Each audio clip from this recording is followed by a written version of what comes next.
Well, I think there is a misconception about oats, that they're a little bit boring and really just in oat cakes and porridge. And people don't realise that, first of all, they are delicious, and secondly, they're really versatile. So, for instance, they bring texture to lots of dishes. They bring crunch to fish dishes. I mean, oatmeal and herring is a traditional thing, but you can spin that out into salmon and sea bass and other fish, and it gets a beautiful crust on the outside. In baking, in muffins, in scones, in bread, oatmeal bread is fantastic, especially with rolled oats over the top to give it that, the crust to give it that little bit of texture and flavour. And of course, in desserts, you know, they've been used for centuries in desserts, so in cakes and in biscuits. And I think most importantly for oats is the slow release of the carbohydrates, so that if you are to energize with an oaty dish, it keeps you going for a long time.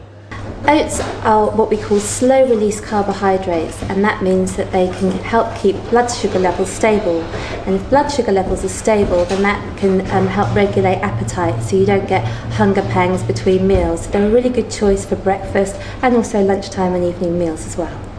Oats are able to actively lower your cholesterol. They contain clever little substances called beta-glucans, which can actually bind with cholesterol and stop it being absorbed. So that actively lowers your cholesterol. So they're very important in terms of heart disease risk, because lowering your cholesterol is a very important factor in lowering heart disease risk. So whole grains are the whole of the grain. So it contains all the different components that give the health benefits. And what's interesting about oats is when they're processed, they tend to retain all of these different elements. So when you see oats on the label, you know that it's going to be a whole grain.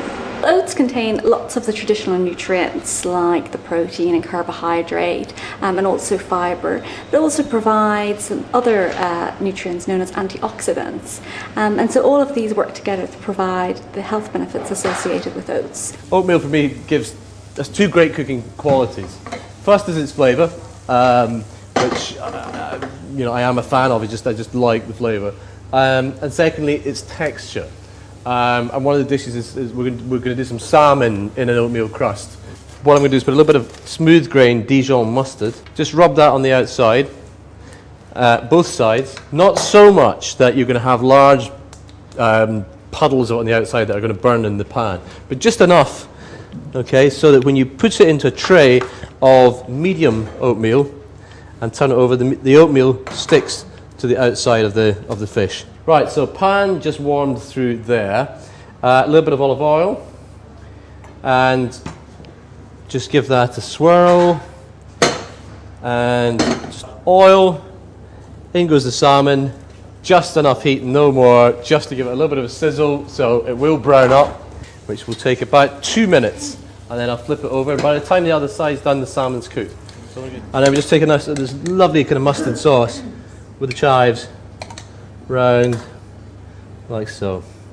And the idea behind these dishes as well is that they're easy, simple to do at home. We're going to stuff some peppers, sweat off an onion in a mixture of olive oil, a little bit of butter, chopped nuts. So we've got some walnuts, some Brazil nuts, and some pecan nuts in there, just roughly chopped up, and rolled oats. This is just standard rolled oats rather than the jumbo, although I think the jumbo would be very nice in here. I think yeah. Seasoning, again, a matter of personal preference. I would add just a pinch of salt, quite a lot of freshly ground black pepper. And I think the combination of oats and pepper is a really good one. We're just going to cook that out quite quickly. These will cook in the oven, so we don't actually have to toast the oats in here. We just want them to really absorb the butter and the oil, which will have been flavoured by the onions. A nice big bit of basil in here, stalks and all. Just going to roll that up, roughly chop it. We're using basil, but you could use parsley, or I suppose you even go down the sort of coriander route in this, and maybe put some chilli in here if you wanted to put some garlic in, if that was going to float your boat. But we're being very sort of traditional and not too many ingredients either. So very, very simple. That's really the filling.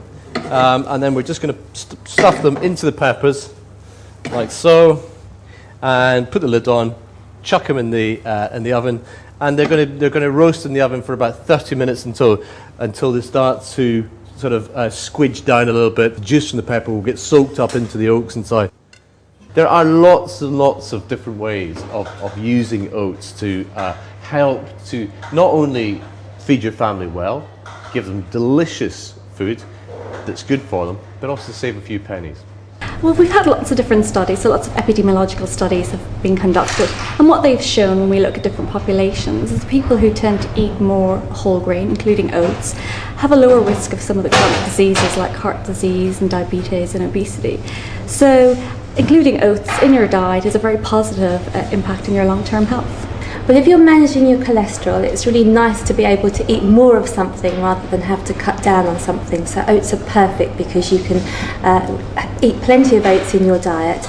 And of course, they're very, very easy to cook with. You can throw them into soups and stews and smoothies. Mum doesn't have to worry too much about soaking them overnight because you've got lots of different types that are ready to eat straight away. And you know that you're getting the whole goodness from the whole grain.